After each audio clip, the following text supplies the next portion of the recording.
Bag, I want the bag. Work my way from a garden to a track. Flip it from a track to a plot full of acres. Do it for the farmers and producers and the makers. What we even here for? Occasionally I ask it. I know it's more than struggling, anticipating the casket.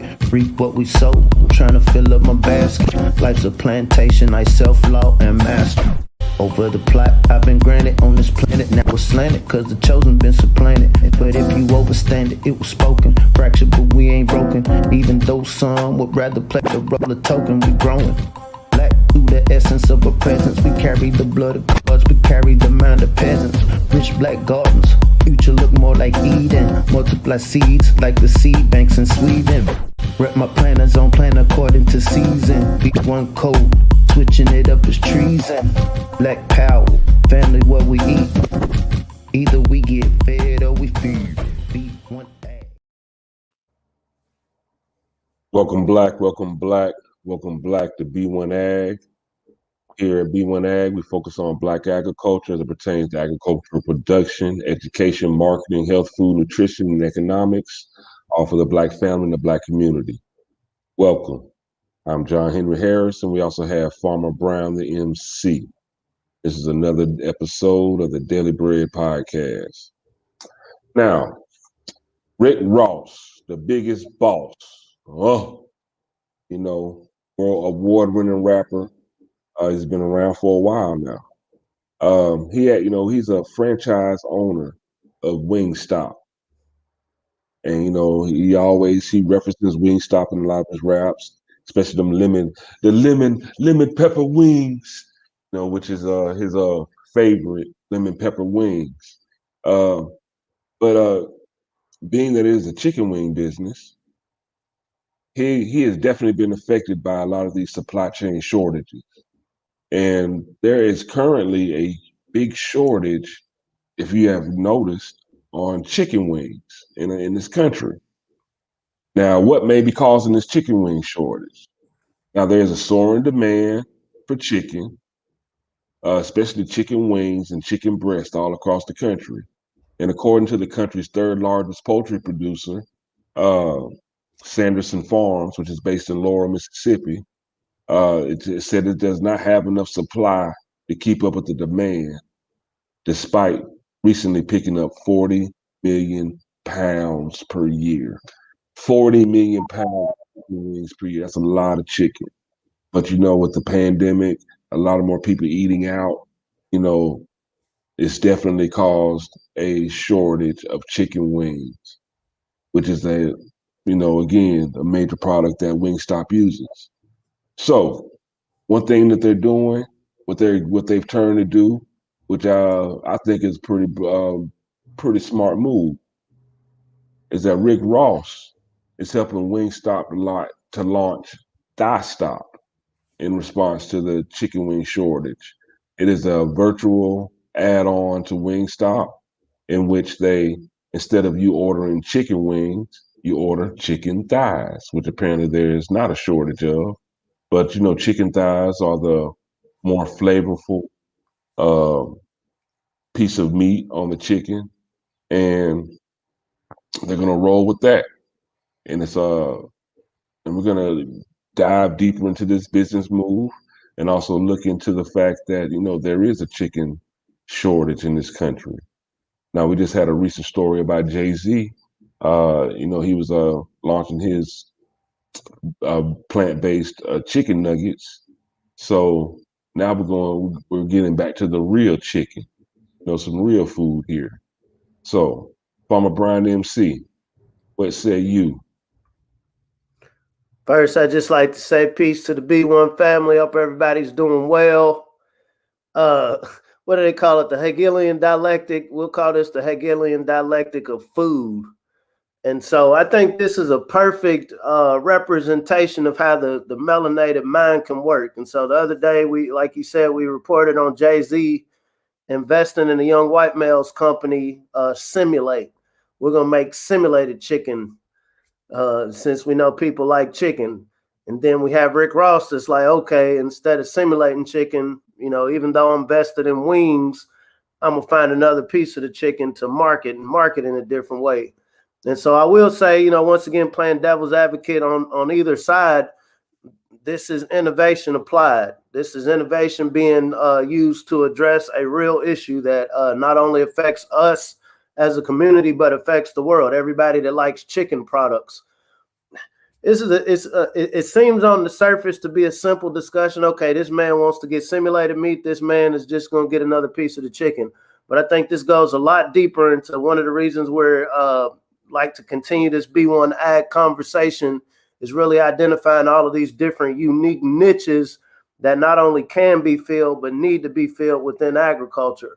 I've been getting bombarded with these stories left and right about, corn, the prices with that dropping.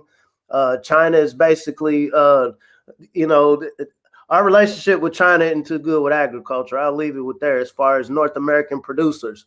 You're looking at the West Coast, the droughts are, people are losing billions of dollars worth of crops this year. It's only projected to get worse when we keep having these conversations about climate change, reducing greenhouse gases. That is directly going to affect the 48% of Black producers or melanated producers who are raising livestock.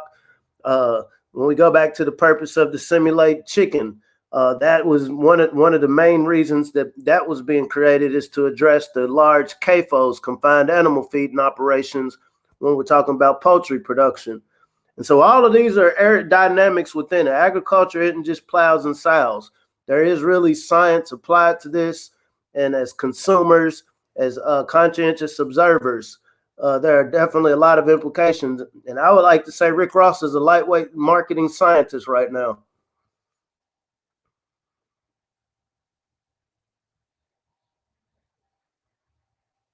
Definitely. Rick Ross, he's taking that music hustle and basically just switches out music, and whatever product he's pushing, he uses the same energy and, his same skill promoting that product as well. Again, Rick Ross, he is a franchise owner of 25 Wingstop locations. And he launched yesterday, that he's helping the company launch its first virtual brand, Thighstop. Now, the whole idea of Thighstop came from the way to address a short of chicken wings. So instead of chicken wings, the company will offer consumers uh, exclusive thighs by way of Thighstop and DoorDash. So you have 10 flavors on the menu, and of course, lemon pepper will be included. And Rick Ross, what he says of Thighstop is that we back outside and it's time to take it to the next level. You know how Wingstop perfected wings? Now just imagine the juiciest part of the meat and we boss it up, baby. And there it is. And that's why you have Thighstop. I got some trivia for you, bro. So on average in North America, so we know there's 3.5 million farmers. What is the average salary of a producer, food producer, agricultural producer? What's the average salary? And this is including, the other group.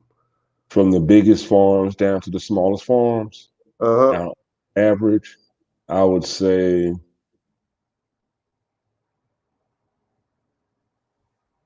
$38,000 a year. 75.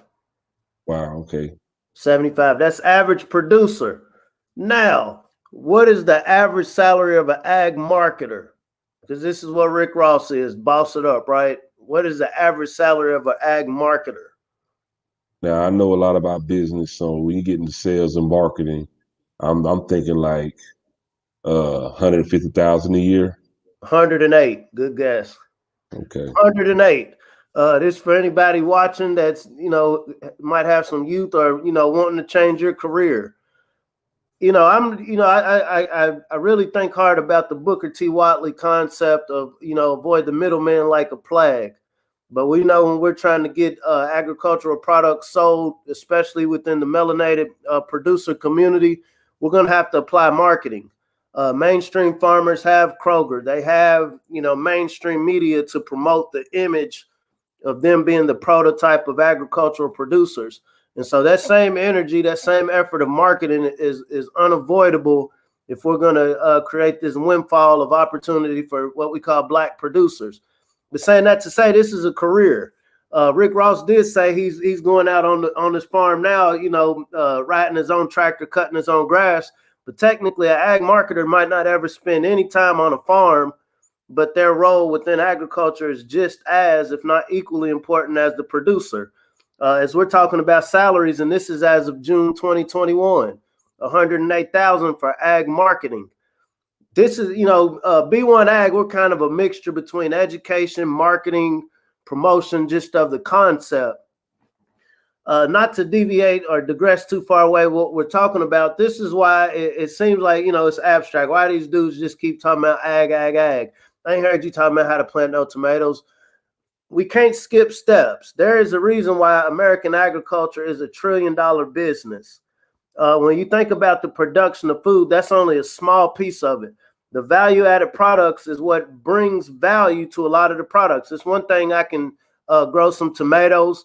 I take a chance that there's a grocery store that's going to buy a large amount of my tomatoes, or there's going to be a farmer's market that's going to let me in. But what if I've developed a special salsa? What if I've developed a special tomato paste, tomato sauce that I can now, it will justify me leasing more land or purchasing more land, or creating a cooperative model with some other tomato producers to increase our market share. So the point I'm saying is there's so much more to agriculture than just, being out in the field. And I think this opportunity, just watching Rick Ross move, it excites me. It excites me because I understand as melanated men and women are exerting their mind power to solving the world's problems of food production. In this situation, it's a shortage on chicken wings. Just like that, he's literally created a whole new market. Okay, we ain't got wings, I'm going to do thighs. We know with him saying boss it up, something as simple as just boss it up, that is going to create easily hundreds of thousands, if not millions more consumers who's now going to buy this chicken product that normally wouldn't be sold as a high value product had it not been for the marketing genius of who we call Rick Ross. I hope the family's paying attention to what's going on. And I really do hope they notice how many of, these artists and entertainers that we look up to or have looked up to, whether it's just for entertainment or even as inspiration, that how many of them are really looking to and turning towards agriculture, agriculturally based businesses, value-added businesses, as well as land ownership. I mean, these are the things that drive us daily. We have to eat. Land ownership, that's a cornerstone of building generational wealth or just wealth in general. Even with gardening and farming and food production, I mean, we gotta eat. And there's not enough producers. The demand for food is going up and the number of producers are going down. And that's a serious inequality, imbalance that we must address. And I mean, who would think that Sanderson Farms in Laurel, Mississippi, that they 40 million pounds a year of chicken wings, and that's not enough to meet the demand. How about that? That's just in North America, I assume. Yes. That's just in North America. That's a lot of chicken wings, bro. That's a lot of hormone. That's a lot of hormone injected poultry. Which once again, so I know up here in Kentucky and some of the communities where it's a lot of Hispanics, you hear a lot of roosters. You see a lot of little chicken coops in the backyards, and this is in the neighborhoods. This isn't out in the rural area. I've talked to a couple of them like, we don't eat what's in those stores. They produce their own. Here at B1AG, for the most part, we talk about plant production, but I mean, we got to keep it real. A lot of us consume egg products. A lot of us consume poultry, obviously. And so, how much energy and time and thought effort are we putting into, okay, I'm gonna have me a garden over here.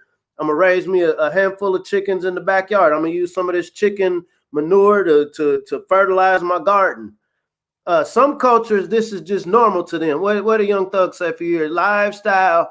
This is lifestyle. This is normal. So our thing with this conversation is, how do we make these things not only a normal conversation, but a normal action item? When I think about Aisha Curry, so she has a cooking show. She has a cookbook. Mark Wahlberg, he's not melanated, but he had made a statement. He has a food chain called Mark Wahlburgers. And he said, I realized what a great opportunity it would be to build a business with my family and pass it on to generations. This is what he said about Mark Wahlburgers. He realized, okay, I got X amount of people that look at me as an icon, celebrity, Wahlberg. When you hear the word burger, okay, you think of burgers. And so I'm going to make a burger chain. Same thing as Rick Ross understand, we're going to boss up the sauce or whatever. You think about Snoop Dogg partnering with, Martha Stewart. Snoop isn't stupid. He understands, okay, there's a group of people around this world that recognize my brand, and anything I tie my name to, there's going to be a groundswell of people who's going to shop with it.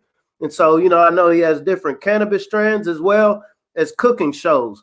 Robert De Niro, he has a chain of eateries around the world. Tia Mowry, when we think of Tia, the twins, she has a cooking channel, the Mowry at Home Show.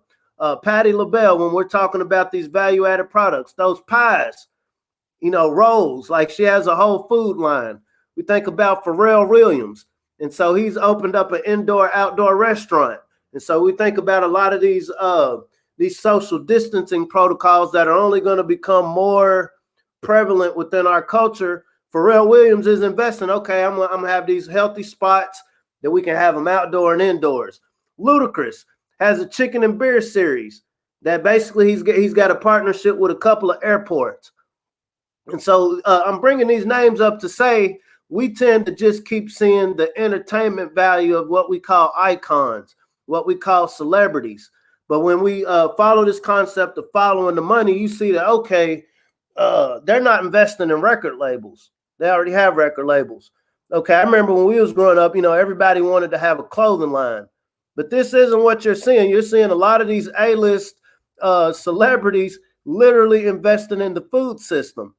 I say this in excited voice because I realized maybe one individual, and we was stressing this the other day talking about Boosie. Maybe one individual doesn't have just $1 million, 500,000 to go to the bank and start a food chain.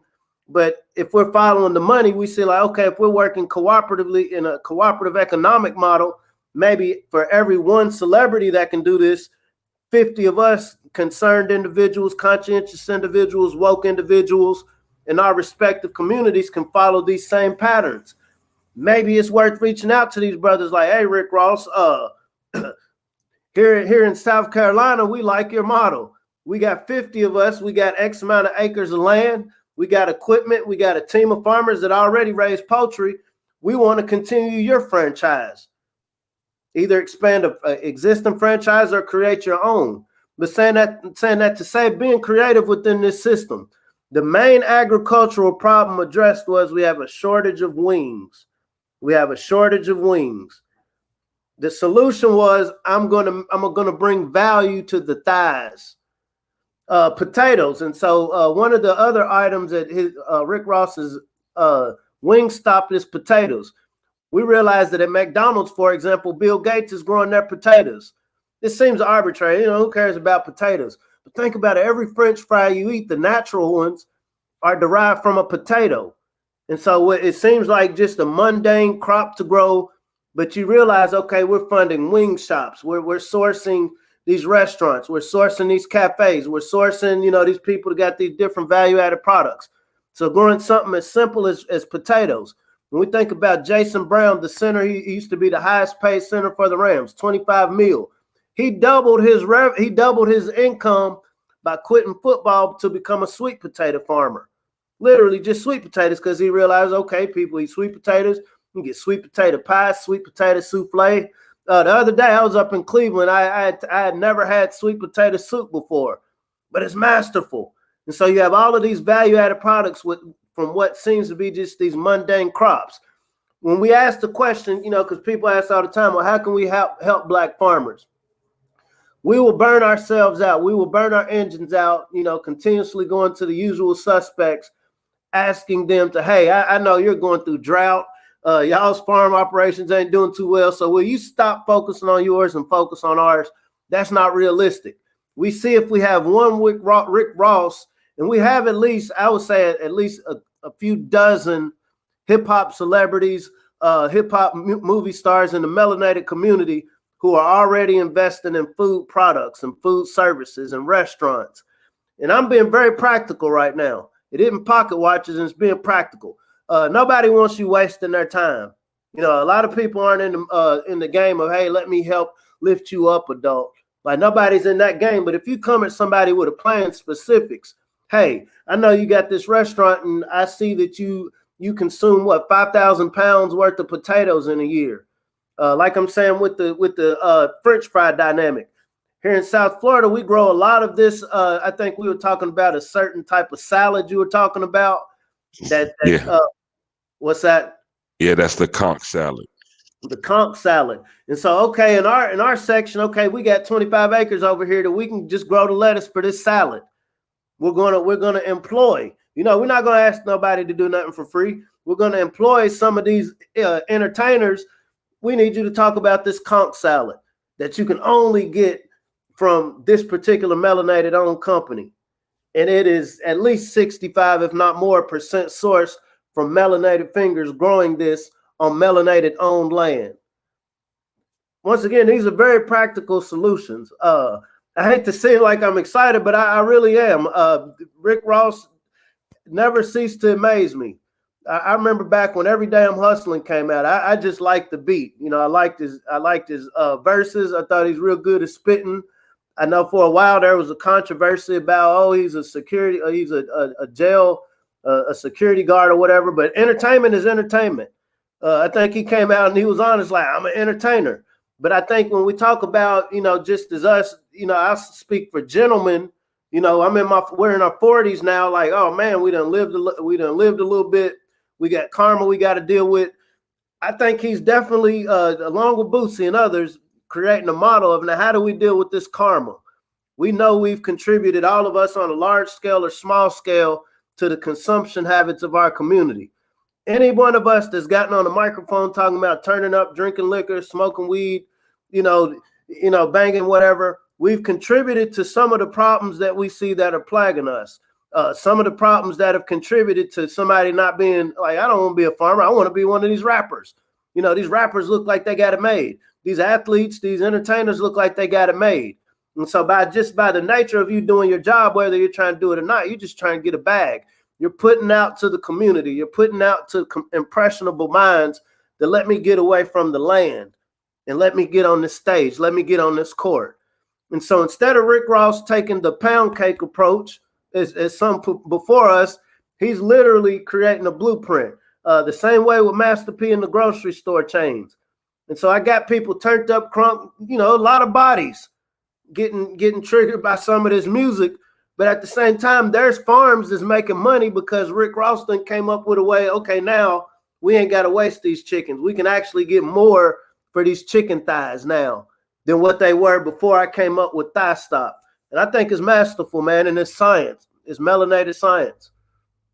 And I don't know about you, bro, but I always like chicken thighs, you know, especially the boneless, skinless chicken thighs, because I cook myself, especially on the barbecue grill. And it is something delicious for all your people out there. It is something to behold and taste. Masterful.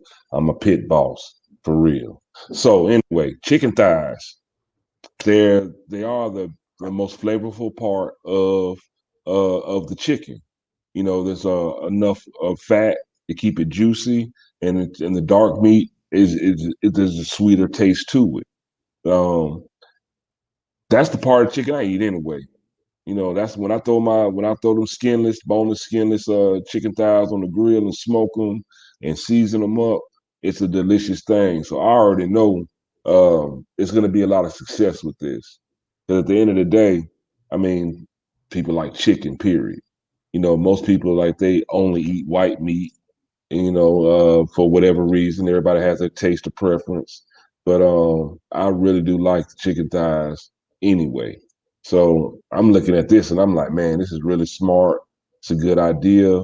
And the fact that they're launching it virtually, they're not changing any of the processes of the operation of the business outside of, okay, if you want these chicken thighs, you just go online and it's just an additional part of the menu.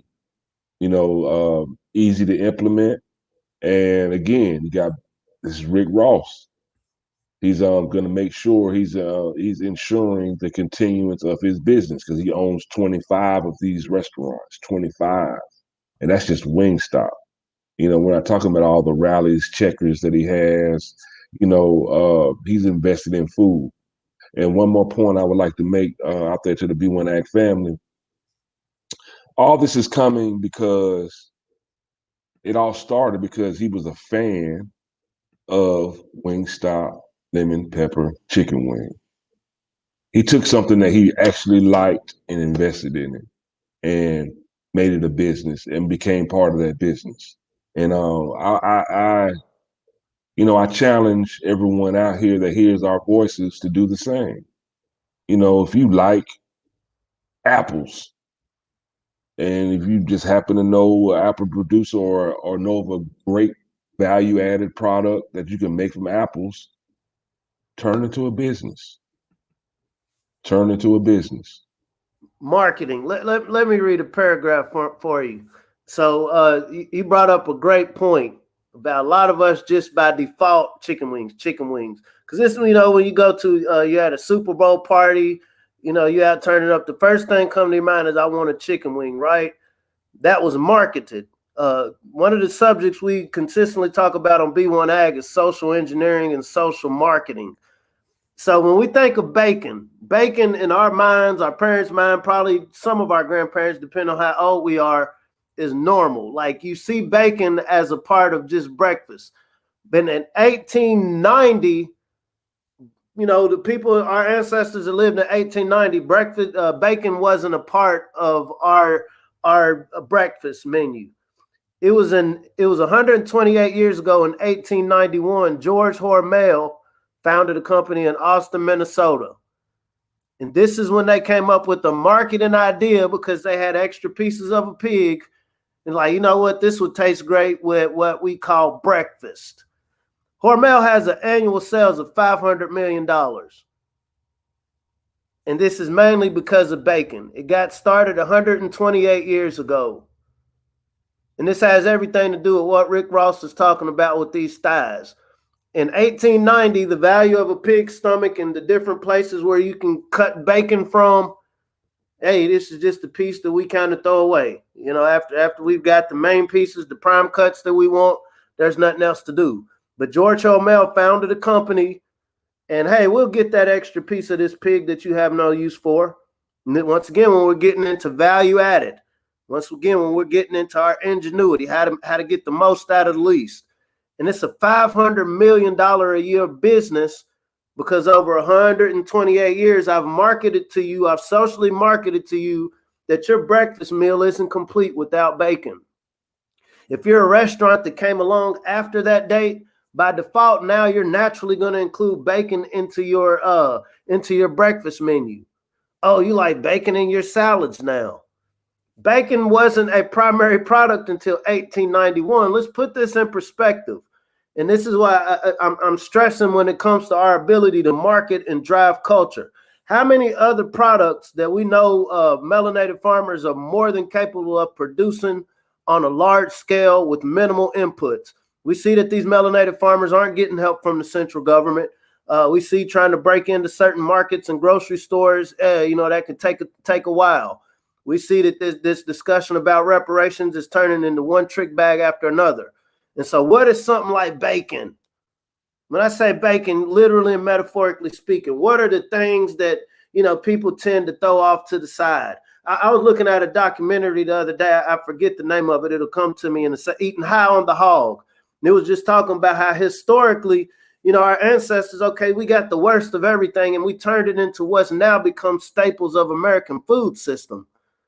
And so here in 2021, when we see the world has changed, everything is in disarray. The products that used to just always be available are somehow at a shortage. Nobody's going to be at a shortage of being hungry.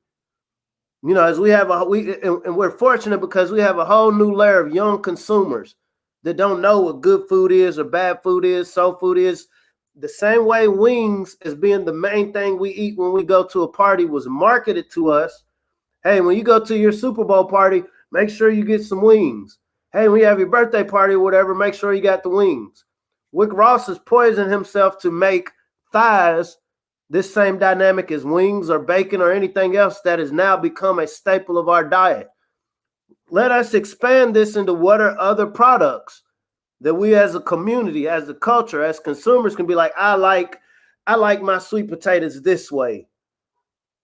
And we have companies that are able to build wealth over decades, not just the business. You know, I took a couple pictures on Instagram. Hey, you know, black business open. No, you're literally setting a trend of what people eat. And so now I'm still tying this to Hormel, right? And tying this to Rick Ross. I'm not as abstract as what it seems. Hormel, now think about how many contracts they have across the world for somebody that wants a bacon product. We know in 1890, nobody was thinking about bacon. But in 1891, George Hormel, you know, a little small family operation, found a way to use a certain part of a pig to create a product. And so now, years later, they literally probably have, I would say, thousands of contracts of people that will only buy bacon from them. Rick Ross thinking far down the road, you know, family wealth. Because we know, CDs are obsolete. There was a time, oh my God, CDs, cassettes. All of these are obsolete. And so I was listening to a podcast about Nina Simone. She doesn't own none of her content. Her family is now fighting, and they were talking about vice president having a hand in why there's a white company that owns all of Nina Simone's work, right? When we're dealing in the music industry, it's a cutthroat industry. So once again, we look at these celebrities as icons because of the content that they create, the music they create, the entertainment they've created. But when you look at the back end and you follow the money, they're not the major beneficiaries. And we literally see one generation, 2 generations down the road, their progeny, their children, their grandchildren aren't benefiting from the hell they went through. They're not benefiting from the decades of work they put in. But when you're marketing something like Rick Ross is doing with these thighs, something very simple, it seems mundane. Nobody's selling platinum thighs, they're selling diamond. It's one thing I sell you a $5 CD, but somebody like Rick Ross, you know, because I've made thighs important in 2021, using my leverage by 2030, because, you know, we had this groundswell, almost like an avalanche effect, because we had now all of these people to now say chicken thighs are just as important as wings, and you're going to shop with me, my form of chicken thighs. What'd you say his favorite flavor is lemon pepper? I imagine Rick Ross is savvy enough to have some of these recipes patented as his own boss sauce. And I'm being silly, but not. So saying that to say, realistically speaking, you're more likely to get a residual check from a product like a chicken thigh, an agricultural product that you're able to stamp. You know, this ain't the days of Aunt Jemima, Nancy Green. This ain't the days of Uncle Ben's or Famous Amos, where you come up with these recipes and products and you get no credit for it. We're in the age of transparency. Everybody sees everything online. And so this is the time for us to piss on the bush, family. This is time for us to claim our fame and drive this culture. Chicken thighs is one example. There's literally hundreds of agricultural products grown around the world, hundreds. When we think about the different plants, people are talking about insects, and they don't take it like I'm promoting, you know, getting into to growing insects for consumption, but I'm telling you, this is where the world is going. There are some people, when we think about escargot, these are snails. And I imagine somebody has a patented recipe for preparing snails. We're in a time where the world is changing. You know, I don't want to talk your heads off. We're in a time where the world is changing. People's diets are changing. The way that we've been used to producing food and receiving food is changing. I bet my great-great-grandmother never thought that there would be a such thing as a flying drone that will fly to her doorstep with a bag that would drop a meal off to eat. But this is now reality in 2021.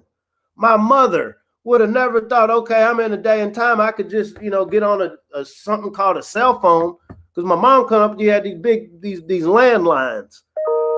You know, there's one thing ordering pizza, but then there's another thing. I don't even talk to nobody. I just a couple buttons, and something comes to my door. We are poised now, family, to change some. I'm a person, shoot for the stars. If you fall short, you still land on the moon. But we can change the food culture because our ancestors already did it, but they didn't get patents for it. They didn't get credit for it. And we see there's this effort to kind of wipe away history. But there's also a large enough grassroots voice to say no. And it's one thing fighting somebody wiping out your history, but we have a chance to create history and changing this food system. And not only changing what it is people eat, but re-representing ourselves in the field of who's producing it.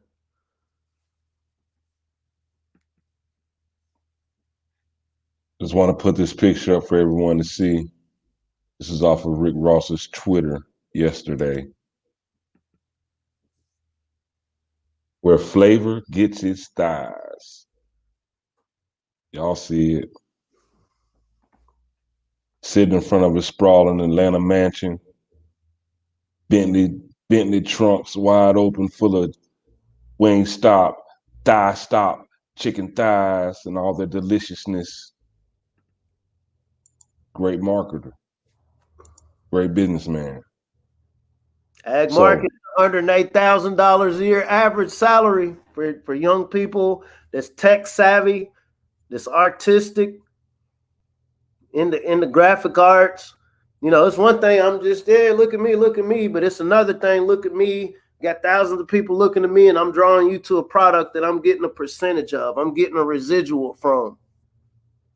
And residual income, if you don't know what it is, Google it. Residual income will save you. Residual income makes the world go round. Residual income is a big part of generational wealth.